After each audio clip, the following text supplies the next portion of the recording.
In Texas, the most dangerous part of death row isn't the cell. It's the movement. When a condemned inmate is transported, everything changes. The walls disappear. The routines vanish. The controlled environment of the prison is replaced by open roads, public vehicles, unpredictable timing, and immense risk. This is where mistakes are fatal. Texas death row transport is one of the most tightly controlled and secretive operations in the American prison system. Routes are classified. Schedules are concealed. Even many officers inside the prison don't know when or how a transport will happen. In this world, secrecy is survival. Every transport begins long before an inmate is moved. Intelligence is reviewed. Threat levels are assessed. Outside risks are evaluated. The inmate's history is studied in detail. Their history of violence, any escape attempts, mental instability, and gang affiliations. Nothing is assumed to be safe. Transporting a death row inmate is treated as a mobile, high-risk operation, not a routine transfer. The goal isn't speed or efficiency. The goal is total containment, from start to finish. In Texas, condemned inmates are moved for specific reasons only: court appearances, medical emergencies, facility changes, or execution-related procedures. Each reason carries its own unique risk profile. Court appearances are often considered the most dangerous. Unlike medical transfers, which can sometimes be more controlled, court transports expose inmates to public spaces, unsecured areas, and a huge number of unpredictable variables. Every mile traveled increases that exposure. This is why routes are never fixed. Officers avoid using the same roads twice if they can. Departure times change constantly. Vehicles might circle an area, reroute unexpectedly, or delay their departure without any explanation. This unpredictability is their primary defense. The transport vehicle itself is a fortress on wheels, built for containment, not comfort. It has reinforced doors, segregated compartments, and minimal visibility to the outside. Inmates are positioned to severely limit their movement and ability to communicate. The restraints are layered: handcuffs, waist chains, leg irons, and sometimes additional restraints depending on the assessed risk. Every single restraint is checked repeatedly. Officers never assume compliance. They assume resistance is always a possibility. Inside the vehicle, silence dominates. Conversation is limited to essential communication. Eye contact is avoided. Officers remain on high alert, constantly scanning for any changes in an inmate's behavior. Even a subtle shift in breathing matters. The psychology of a death row transport is extreme for everyone involved. For the inmate, movement represents profound uncertainty. It shatters the controlled numbness of life in a cell. Thoughts can race. Anxiety spikes. Time itself can feel distorted. Some inmates become withdrawn and silent. Others grow agitated. And some will attempt manipulation.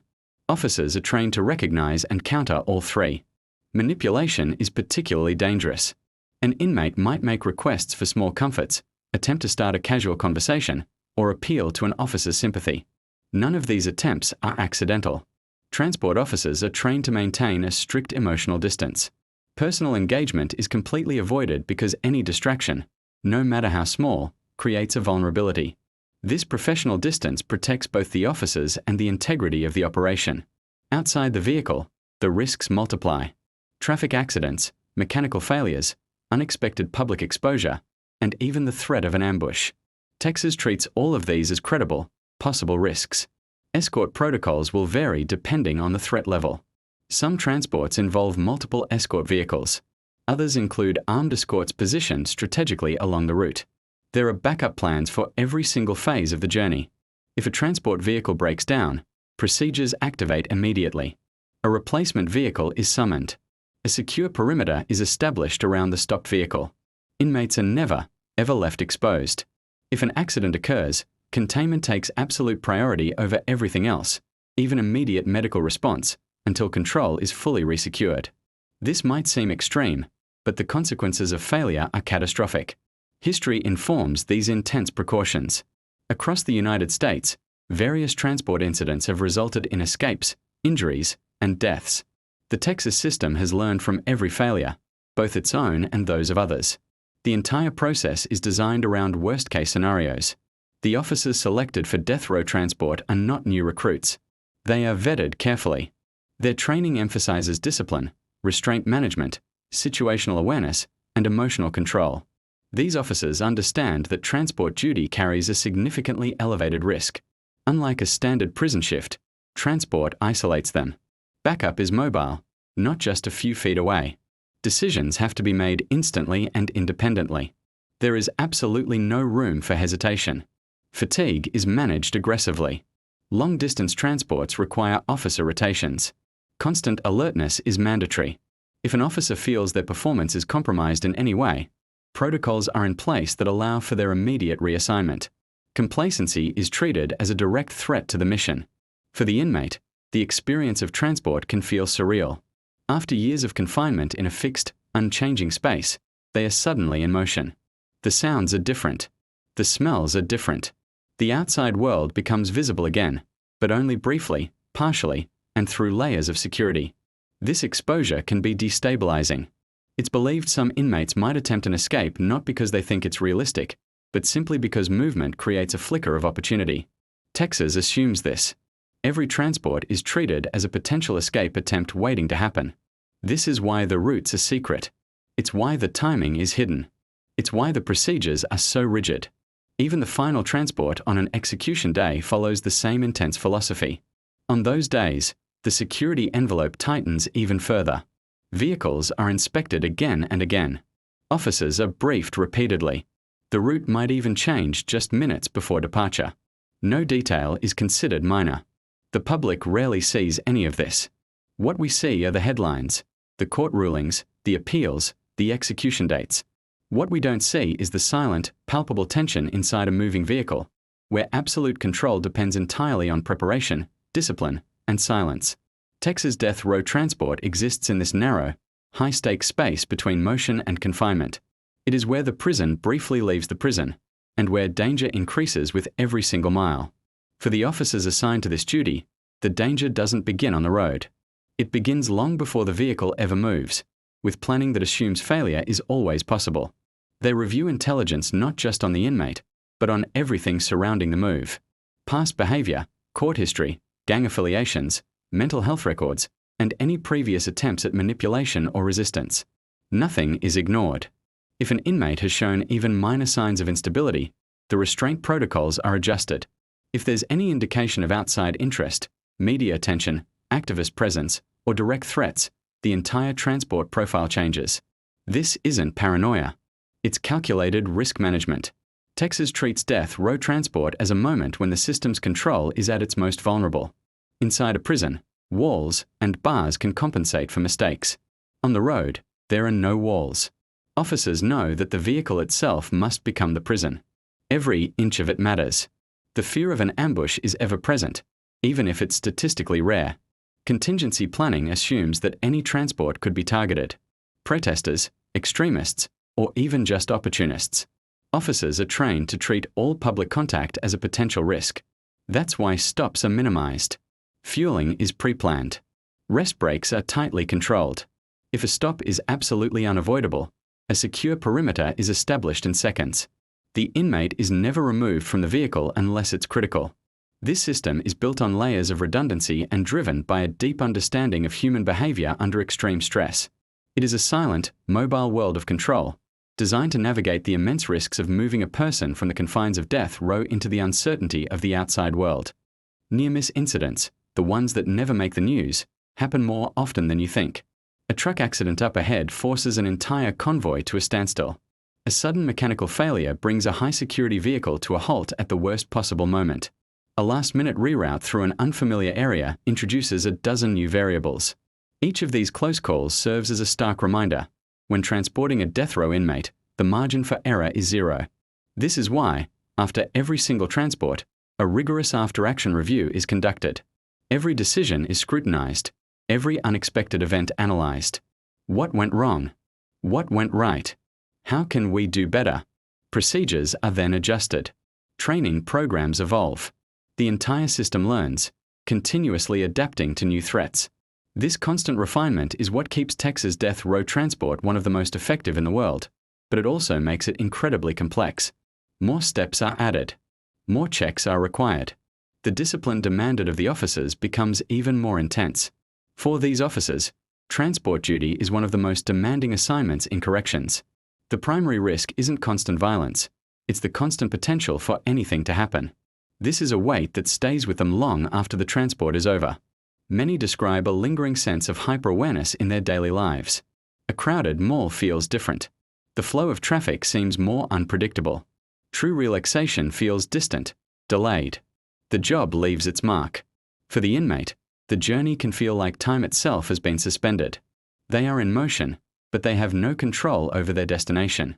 They see the outside world flashing by, trees, cars, buildings, but it's a world they can no longer reach. This intense psychological strain, the exposure without freedom, can trigger unpredictable responses. And Texas is prepared for this. The restraints used are not just physical, they are psychological. The entire environment, from the silence in the vehicle to the posture of the officers, communicates absolute control. Every single step of the process is designed to reinforce a state of complete containment. The inmate is never, for a single moment, allowed to forget where the power resides. This isn't about cruelty, it's about necessity. The consequences of even a momentary lapse in control are simply too severe to contemplate. The entire system is built on one unshakable truth. The moment an inmate leaves their cell, the danger skyrockets. Movement introduces risk, and that risk demands preparation without a single compromise. But this level of preparation comes at a cost borne by the officers, the inmates, and a system that must operate under the constant, heavy assumption that failure is always a possibility. So, the real question isn't whether Texas has perfected death row transport. The question is how long such perfection can be maintained under immense pressure, public scrutiny, and the simple reality of human limitation. That question remains unanswered. And it leads us directly into the next, even more sensitive layer of this story, where the secrecy surrounding these transports collides with public accountability and legal reality. When a transport is directly related to a scheduled execution, the focus shifts dramatically from physical security to absolute legal precision.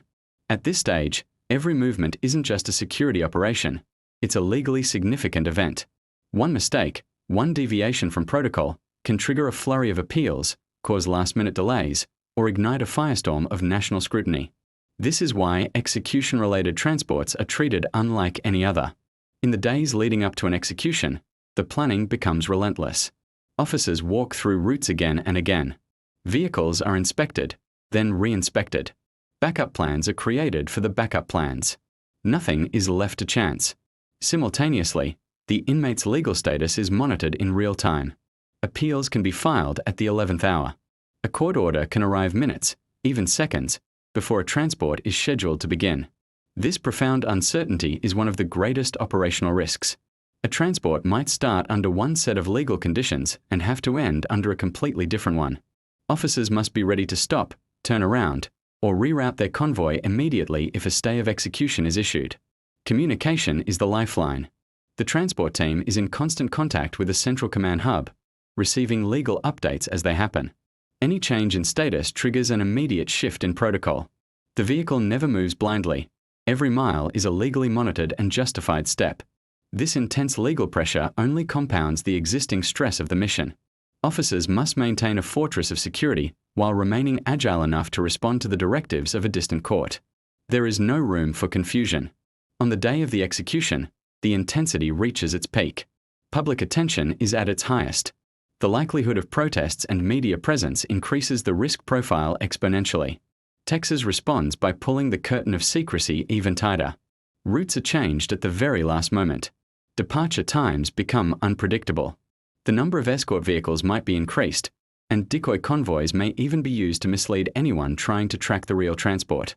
The goal is to prevent any form of interference, not just physical, but symbolic. Texas understands that an execution transport is about more than just moving a person. It's about maintaining the absolute authority of the state under the most extreme public pressure. The inmate, of course, is acutely aware of the finality of this journey. Unlike routine transfers, this movement carries an emotional weight that is impossible to ignore.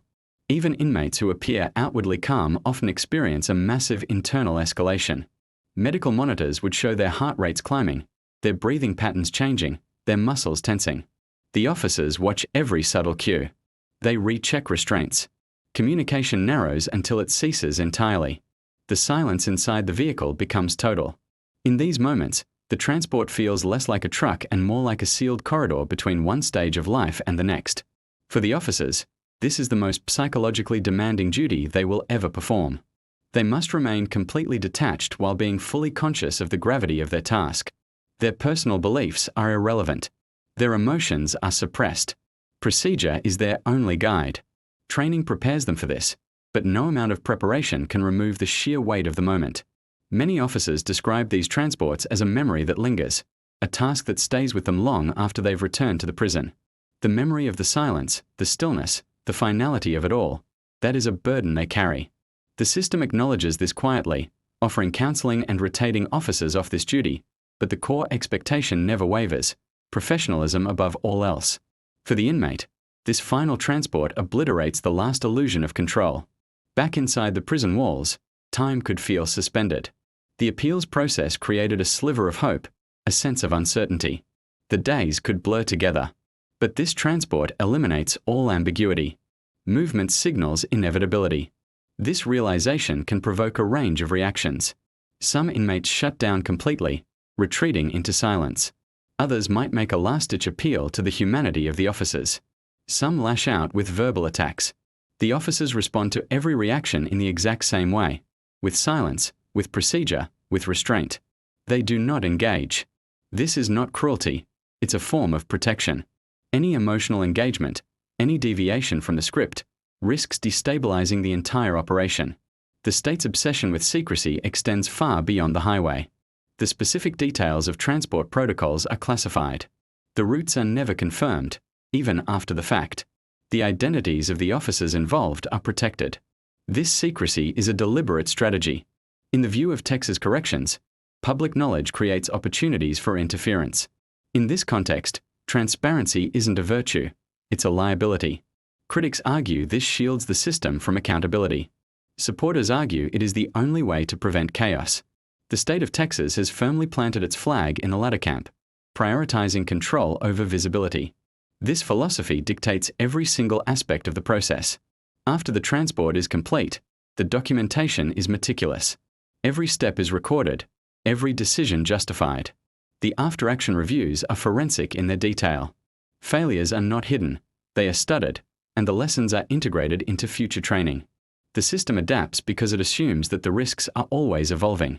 This adaptive rigidity, a set of strict rules that are carefully modified over time, is the defining characteristic of Texas death row transport. It is not static. It is not casual. And it is certainly not forgiving. It is a system built on the foundational belief that movement is the most dangerous moment in incarceration.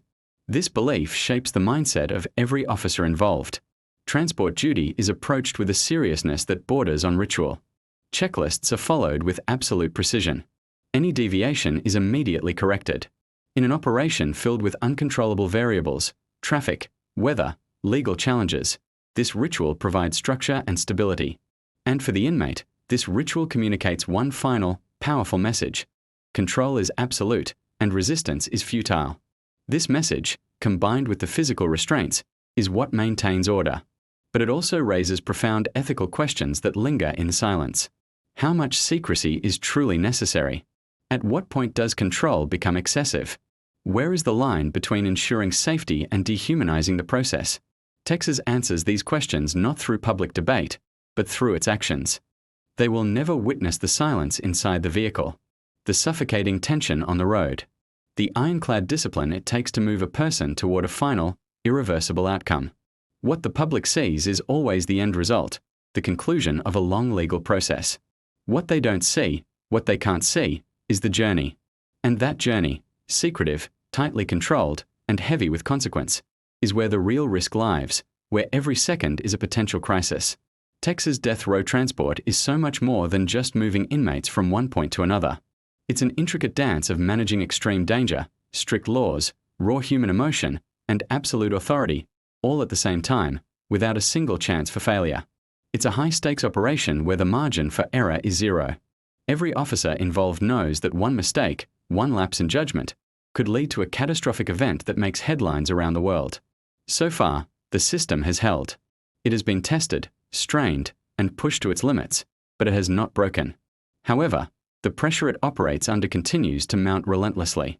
The roads get busier, the world becomes more unpredictable, and the scrutiny from the media and the public intensifies with each transport. And as that scrutiny increases, the cost of maintaining perfection, of ensuring nothing ever goes wrong, rises right alongside it. This cost isn't just financial. It's a human cost, paid by the officers who carry this immense burden. It's an institutional cost, borne by the entire justice system. And it's a moral cost, a question that hangs in the air with every mile traveled. That hidden cost, human, institutional, and moral, is the final, unspoken piece of this story. It's what we need to understand to truly grasp the weight of this process. Thank you for watching, and if you found this insightful, consider subscribing for more deep dives into the hidden parts of our world.